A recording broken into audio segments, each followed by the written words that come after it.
sign on her door read, "Entry strictly forbidden. Any or unauthorized person who goes beyond this point will get a boot up the bottom." Oh, she's not nice, is she? Look, see, there's the sign.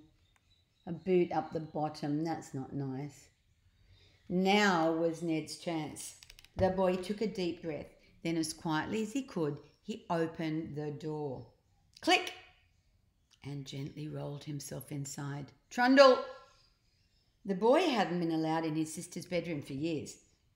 No wonder she kept everyone out. Her room was bursting with jars and more jars of gunk. There must have been thousands upon thousands of jars in there, all the way from the floor to the ceiling. No wonder Jemima had resorted to hiding the jars all over the house. There was no more room in her room. It was a miracle she could even get in or out. Whoops, that's not, yes, that's it. See?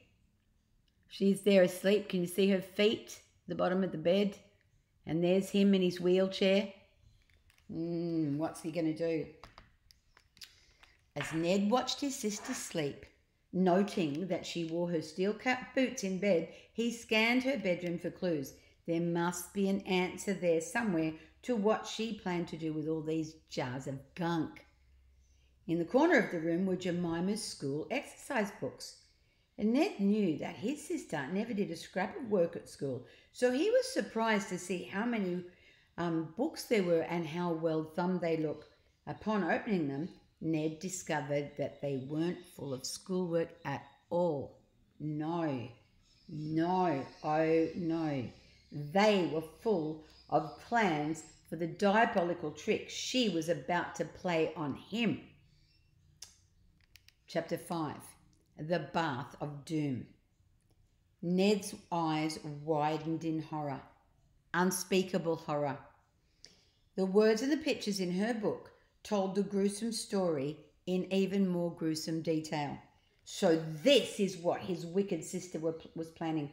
There were lists, calendars, graphs, diagrams, and even a flip book of how it would all play out. It was called Ned's Birthday Surprise. See that? Ned's birthday surprise. And it was the boy's birthday tomorrow. Once a year, on his birthday, Ned had a bath. In the family cottage, there was only enough hot water for one bath a day. Of course, Jemima always bagsied every drop of hot water for herself. No wonder her parents reeked of fish. The only exception to this rule was on her little brother's birthday. On that special day, Jemima would be forced by her parents to relent and let little stinky Ned have his yearly soak. So the plan was that tomorrow Jemima would fill the bath with all the gunk. Every last drop from every single jar would be emptied until the bath was filled to the brim.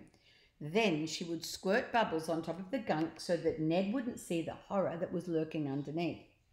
The Bath of Doom. There was even a cutaway diagram in her exercise book showing the hidden layer of gunk. So you can see that hidden layer of gunk. Oh, getting that wrong. See the bubbles on the top, and then there's water, and then the gunk's under the water. Oh dear, that's disgusting. Jemima knew her little brother would suspect nothing. This was his birthday treat after all. Ned would think it was a lovely bath full of warm water and lower himself into it, and then he would scream as he was covered from head to toe in gunk.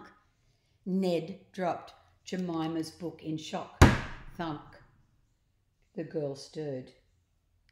Ned held his breath. Then she turned over and went straight back to sleep.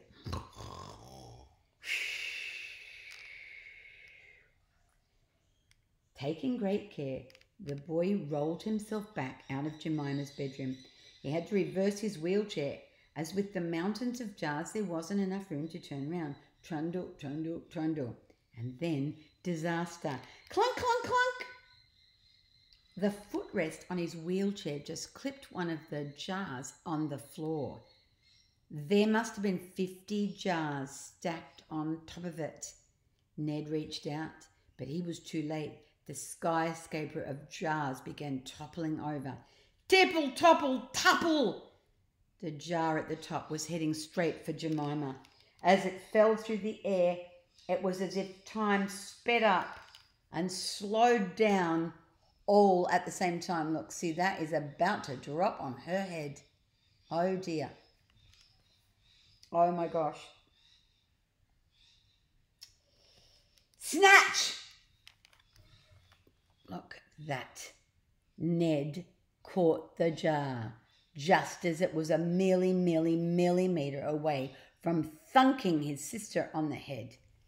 As much as he might have wanted to have seen his sister thunked on the head with a jar of grumble nosh, whatever that was, sadly, now was not the time. It would spoil his surprise, because at that moment, an idea came to him. Ding! An idea so simple, it was brilliant. So simply brilliant and brilliantly simple. Brimple, that's a good word for it. Ned would turn the tables on Jemima.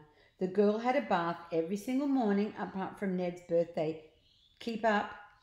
So Ned would do to her exactly what she intended to do to him. She would suffer the bath of doom herself. Ned silently collected up all the jars of gunk in the house and brought them to the bedroom. Once safely inside, Ned locked the door. Actually, he was in the bathroom, not the bedroom. Click. He didn't want Jemima bursting on him before her bath of doom was ready. Ha ha, chuckled the boy to himself. Outside it was still dark, but dawn was breaking and the birds were bursting into songs. Tweet, tweet, tweet. One by one, he opened the jars of gunk and poured them into the bath. There was brown gunk, yellow gunk, thick gunk, black gunk, thin gunk, bubbly gunk, purple gunk, fizzy gunk, hot gunk, and cold gunk. See, there he is, pouring it all. See, he's in his wheelchair and he's just pouring it all in there. And you can see it there as well. Splish, splosh, splash, splish, splosh, splash. Every kind of gunk you could imagine. Gallons and gallons of gunk. Eventually the bath was full. After what seemed like hours of fetching, carrying and unscrewing, the boy was exhausted. Catching his breath, Ned didn't notice what was happening right behind him. Gurgle! What was ever in that bath was coming to life. Chapter 6, The Gunk Monster. As all the different types of gunk swirled together, waves formed in the bath. Swish! The waves swept up and up and up. Swash! And they swept down, down, down. Swash! Ned turned around. It was a horrifying sight. He opened his mouth to scream, but no sound came out. The bath was now a raging storm of gunk. Swish! Swash! Swoosh! It splashed all over the bathroom, coating everything in gunk. Splish! Splash! Splosh! The sink, the toilet, even Ned, all were gunked. And then, just as soon as the gunk had coated everything, it peeled itself off again and whooshed back together. Whoomph! And then the gunk began to take shape. At first it became a giant egg, like the kind of egg a dinosaur might have laid. The egg bounced up and down, boing, boing, boing, before smashing itself against the wall. Crack! Yes, these two. So first of all, he's getting gunked, as everything else is, and then you can see that giant egg. The outer layer cracked like a shell as the gunk inside oozed out. The oozing gunk then began to grow upwards and upwards, becoming a mountain. Whoosh! No, it was a volcano, an erupting volcano. It didn't shoot lava up into the sky, but rather gunk. Kaboom! Look, it's being a volcano now. Splurt! It splurted itself all over the bathroom and ceiling before oozing back down on the floor to become an elephant. Hoo! It hooted. Then it became a shark. Trump! No, a bird.